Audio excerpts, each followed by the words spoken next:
Okay, this is the 23rd of April 2020.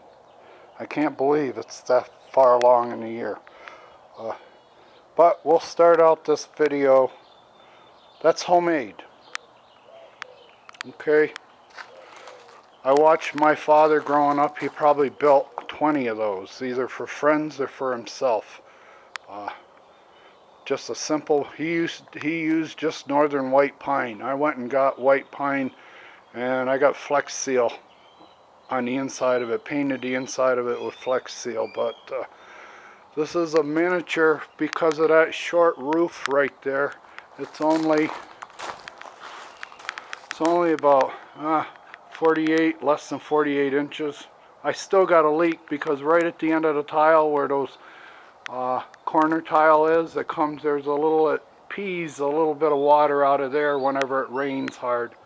So I got to build some kind of deflector to cut it off at the pass, some kind of flashing to get it to go back into the box.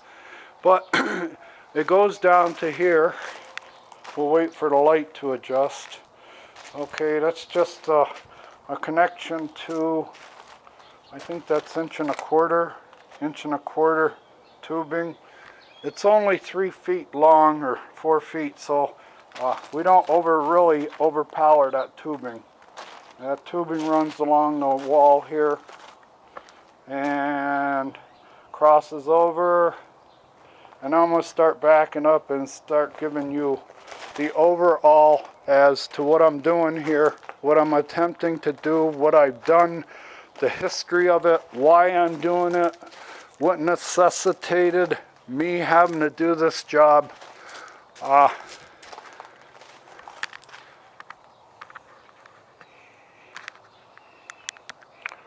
Okay, if you look off into the distance where the lighthouse is, we'll get up there.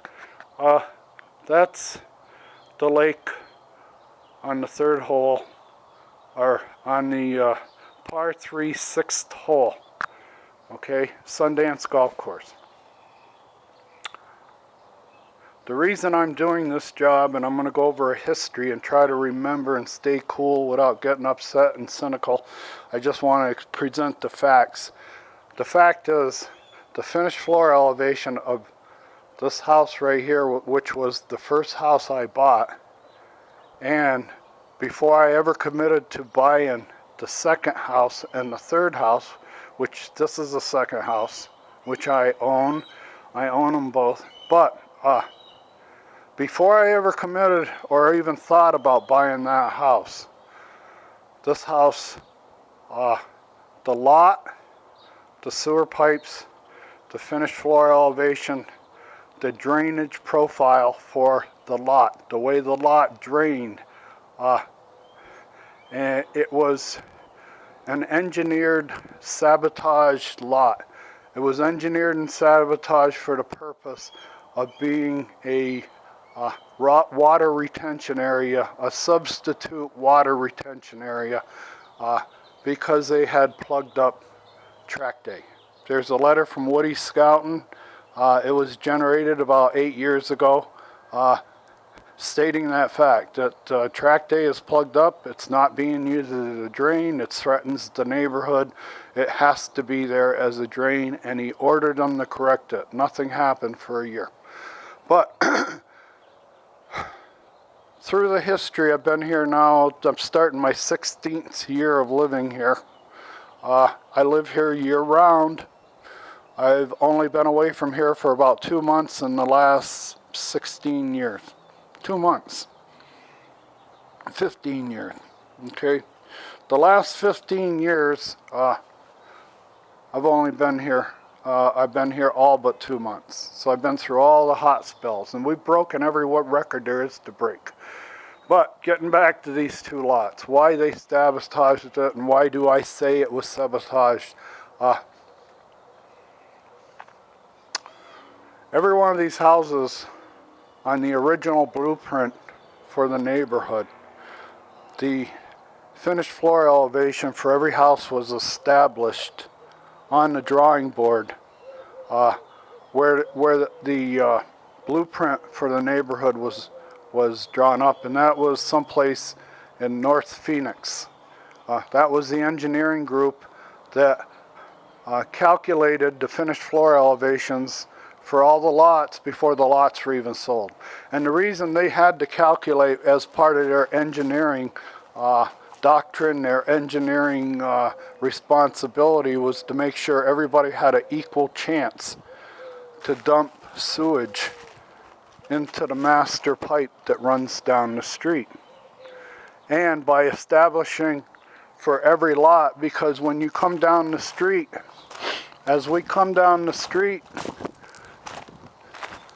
the water comes from there, the sewer pipe runs down the middle of the street. There's a manhole cover for it right there. We're looking at it. I hope you're seeing it. There's a manhole cover for the sewer pipe. All right, what's happened is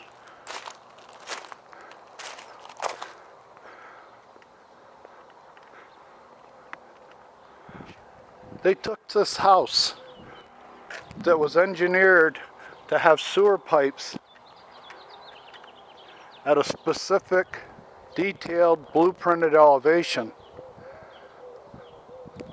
They took this lot and went downtown Buckeye and got a permit from a bureaucrat that signed off on lowering the finished floor elevation of this house. Thus, by lowering the finished floor elevation of this house, they lowered it 3 inches. This house, that house, and that house right there are all supposed to be the same finished floor elevation. We're at the end of the corner. The big drain is right down there in the corner. That's the only drain for 13 acres. They didn't have a backup drain for it. They had it filled in. A letter from Woody Skelton proves it. 8 years ago he wrote a letter. He says the drain's been filled in it. Restore it to where it was, where it drains again. Nothing was done for a year. The HOA, the town, nobody did anything. Well, the reason that I know that this floor elevation and this floor elevation are different by 3 inches is I built a set of simple water levels. Just simple water levels. Okay? And these water levels indicated that this house, the patio elevation, and this house, the patio elevation, are 3 inches difference. So every time we would get a massive storm of water where it came down quick, all the water would migrate over against this foundation, against this pad. I would have a lake here. It turned into a wetlands.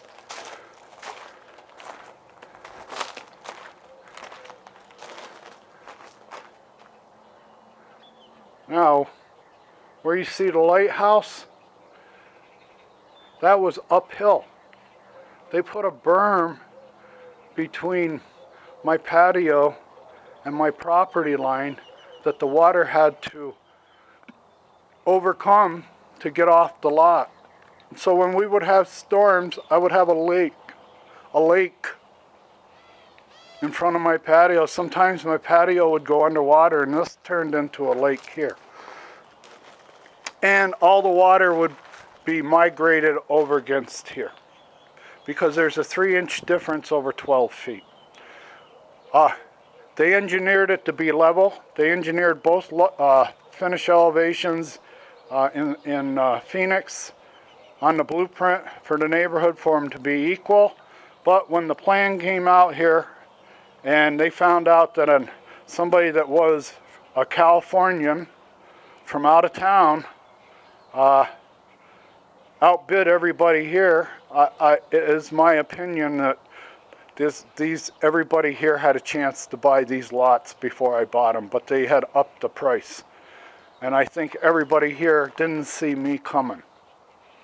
They didn't see me coming. I stepped off the plane from a place in San Francisco where something like this would be over $1 million.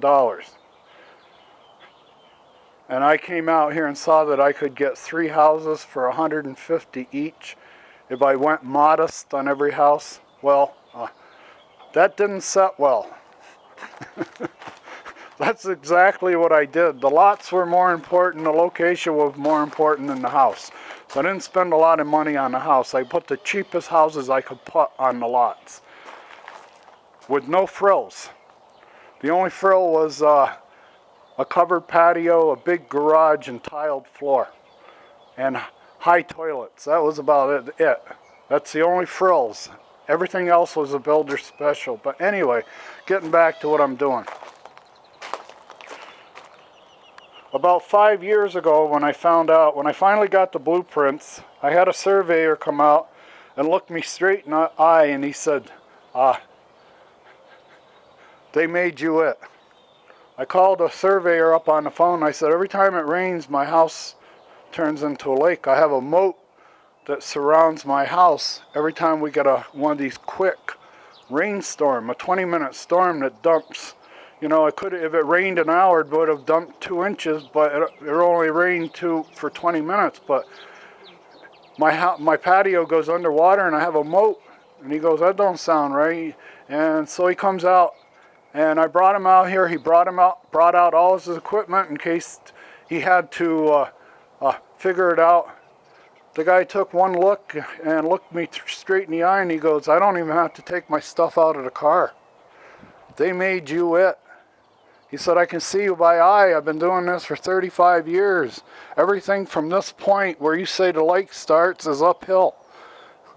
You're a collection area for water. There are flokins in it all here. Your neighbor's lot is uphill from you. Your property line's uphill from you. They got a berm between you and there. He says, go downtown and get the community plans. Freedom of Information Act. That's exactly what I did. That was about 4 or 5 years ago. And when I started interpreting the plans, and then I have the water manual for the flood control manual for Buckeye and Maricopa County, I start realizing that, and then I get to the page, I ended up getting my hands on my permit. I was able to get a copy of the permit that was stamped and dated, and the permit is different than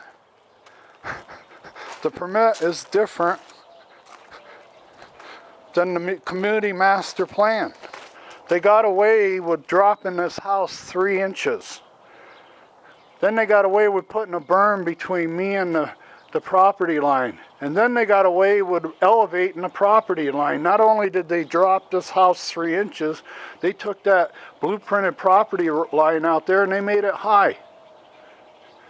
So the water's been trapped up here for years. And I understand the problem. It's useless to go downtown and try to talk to anybody in civil engineering about it or talk to the HOA about it. That's why I'm not in the HOA. I was kicked out of the HOA because I keep asking every time we go into a meeting or every time there is a meeting, why do I have to pay this penalty? Why do I have to pay this penalty of having my sewer pipes tampered with?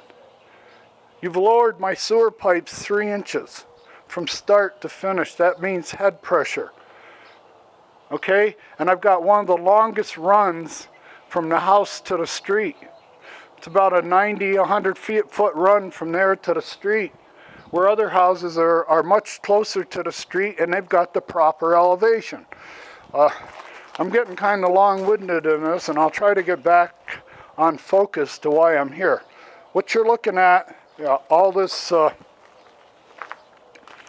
fabric, and I've got, I'll peel it back, what I've got under it.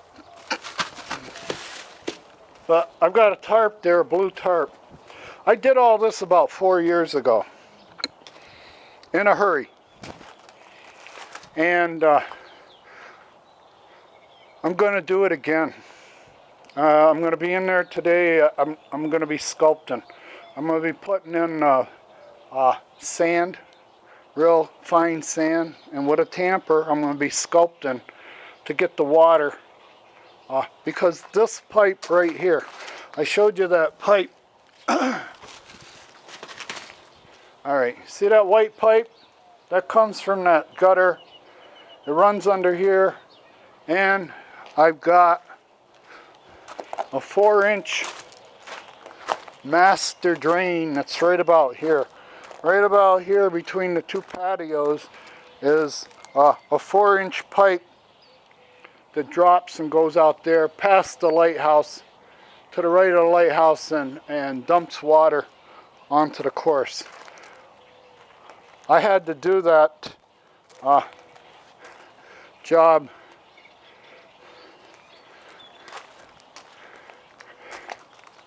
I'm getting a little winded here, running out of things to say, but what I'm going to do today is I'm going to put all this back.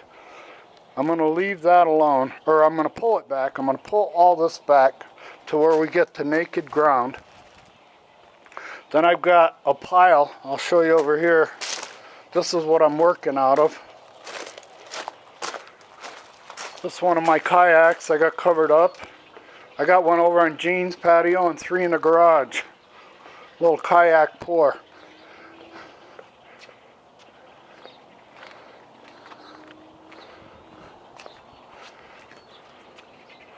Okay, what you're looking at, that is just about pure sand. That's been through a 1/4-inch sifter. And yesterday I spent the day patching that tire. I did it like the old days. Instead of going out and buying a new tube, I took contact cement and an old rubber tube, made a patch, and patched the tire, and it's working. Plus I overhauled the thing. They were missing a cotter pin, and one of the apparatus down there kept coming apart.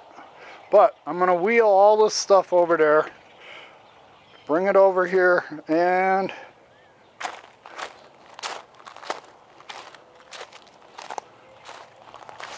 this pile right here, when I take it to the sort of 1/4-inch, when I exhaust that pile, I'm going to start working on this pile, and it's going to give me pebbles and fine sand. So I'll separate that, and the fine sand will continue over there sculpting, and I'll get rid of that pile. And this pile right here is just all good rock, no sand in it, no pebbles. And then that pile is the same as this one. I got to work it down and get the sand and the pebbles separated. But that's what I got going on. Really quiet morning this morning. We've got a collection of ducks or geese, whatever. They've been around the lake for the last couple of months. Everybody feeds them. They get fed by every golfer. About every other golfer, these old guys have got bread to feed them or seed. But there we are. They're teeing off on the other side of the lake.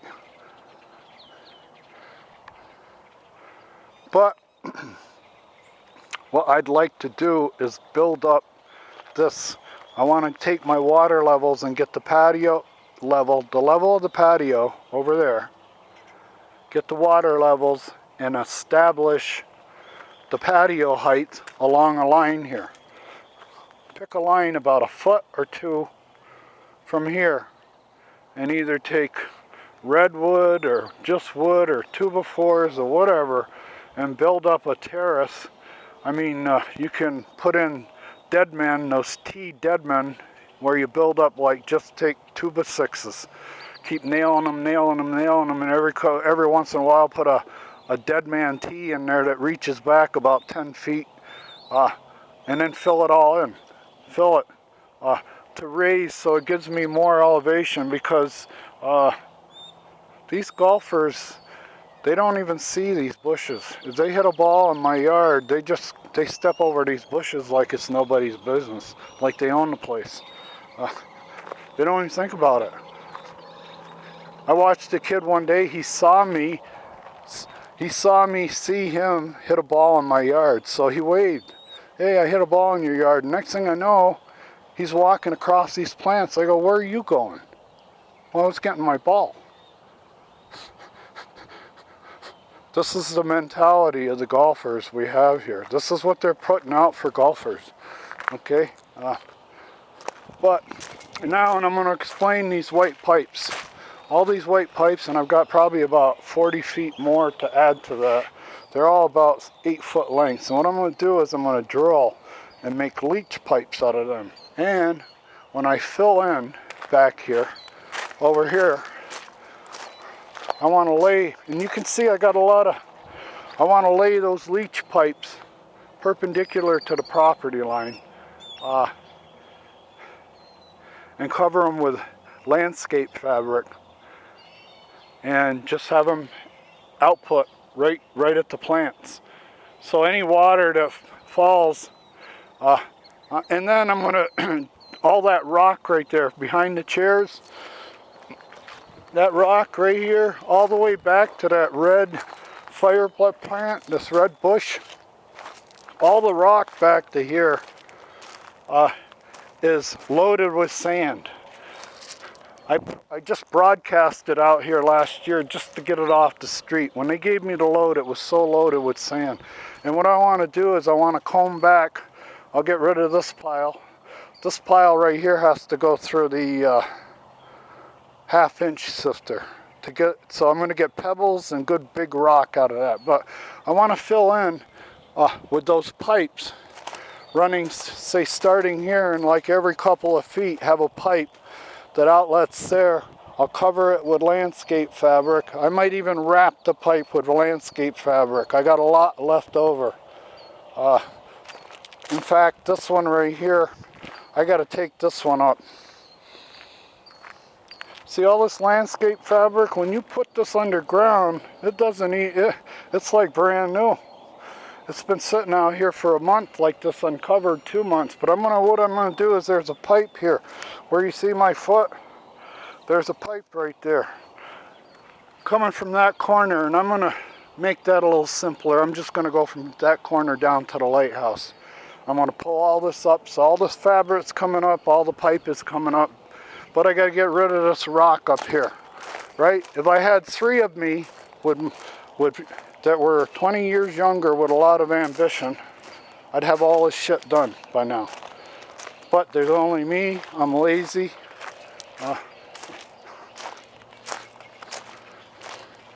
And I've already spent a lot of time. As you can see back there, I got a lot invested in time. Another thing I want to do is right here. This pad right here was $3,000 option. They just added it to the price of the house. They came in, but it's all legal. A lot of people did put pads on that weren't legal, but this is a legal pad that's on the house. And I believe it's 31 feet in diameter. So 31 times 2 times 3 is, so I got about 100 feet of, maybe a little bit 100 feet of circumference that I want to dig down. I want to dig down about 1 foot. This is me going off, thinking outside the box. I'd like to dig down about 5 feet, 6 feet from that pad, right straight down, and then come out about 4 feet and lay tubing like that, or any kind of tubing in the ground as a, what they call an earth battery. An earth battery. And what I'm talking about is you insulate, when you get down and you've got it all cleaned out, going down a couple feet or 1 foot, whatever, just drop it straight down from the edge and reinforce it, get some insulation, and insulate the pad. Come out with about 2 inches of insulation so that the pad is insulated from the earth. And then lay tube, you could probably lay about 400 feet, 4 tubes that were like 2-inch diameter, 1.25 inches, 1.5 inches diameter. And all it takes is heat to bend them. But you could have 3 or 4 tubes, 3 or 4 inches, 3 or 4 feet deep, I mean, all insulated. And then what I want to come do is come out about 3 or 4 feet straight out and extend the apron of the drop off. and take fine sand and pack it. Mix it with a little Portland cement, you know, just a tiny bit of Portland cement. Keep packing it in with a tamper until you get it up level for 4 feet out, 3 or 4 feet out. It's level with the pad, and then it drops from there onto to drain onto the golf course. But this is what I think about. Like I said, I'm too old and lazy to get this shit done, and I don't have enough of me. And I don't want to hire anybody because they don't know what I'm trying to do, and I don't know what I'm trying to do.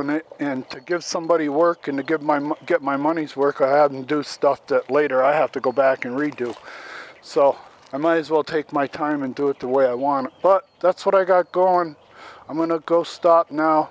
I'll download this or upload it, and then I'm going to start working. But this is where I have my coffee every morning, right here. And these are the executive teas.